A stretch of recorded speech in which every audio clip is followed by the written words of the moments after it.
भारत माता की जय। भारत माता की जय। वंदे मातरम। वंदे मातरम।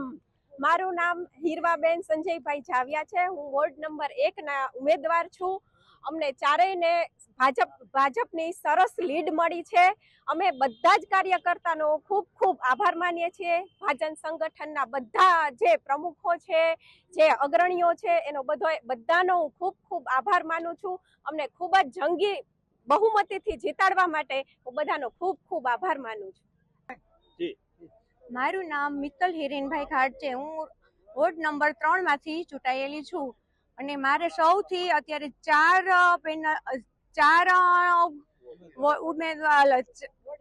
વોર્ડથી હું સૌથી વધારે 1435 મતથી જંગી બહુમતીથી ચૂંટાયેલી છું। મારું નામ નૈના ભાવિનભાઈ ખાટ છે। હું વોર્ડ નંબર 2 માંથી ચૂંટાયેલી છું। આ મારી ત્રીજી ટર્મ હતી અને મારી ત્રીજી ટર્મમાં મને ટિકિટ આપી અને જંગી બહુમતીથી જીતાડી। મારી વોર્ડ નંબરના સર્વે મતદાતાનો હું ખૂબ ખૂબ આભાર માનું છું અને પાછા આવતા વર્ષોમાં 5 વર્ષ સુધીના શાસનમાં હું સારું કામ કરી બતાવશું અને બધા અમે મળીને જામજોધપુરના નગરપાલિકાના વિકાસમાં સારું એવું કામ કરશું। હું હિરેન ખાટ, ભારતીય જનતા પાર્ટી અગ્રણી, જામજોધપુર।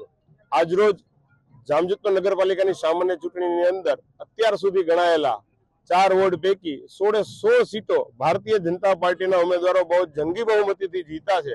ત્યારે 30 વર્ષથી આ ભારતીય જનતા પાર્ટીનું જ્યારે આ જામજોધપુરની અંદર શાસન છે, જામજોધપુરના સુજ્ઞ મતદારોએ જે ફરીવાર ભારતીય જનતા પાર્ટીના ઉમેદવારો અને અમારા શીર્ષ નેતૃત્વ ઉપર જે વિશ્વાસ મૂક્યો છે, તો એને ધ્યાને રાખી ભવિષ્યની અંદર જે 2 વર્ષ દરમિયાન વહીવટદાર શાસન હતું તે દરમિયાન અધૂરા રહેલા કામો અને જામજોધપુરને એક અલગ જ ઓળખ મળે એવા વિકાસના કામોમાં આગળ વધારવા માટે અમારી પૂરી ટીમ તન મન અને પૂરી શક્તિથી કામ કરી અને જામજોધપુરને વિકાસના પંથે આગળ વધારવા માટે અમે પૂરા પ્રયત્નો કરશું।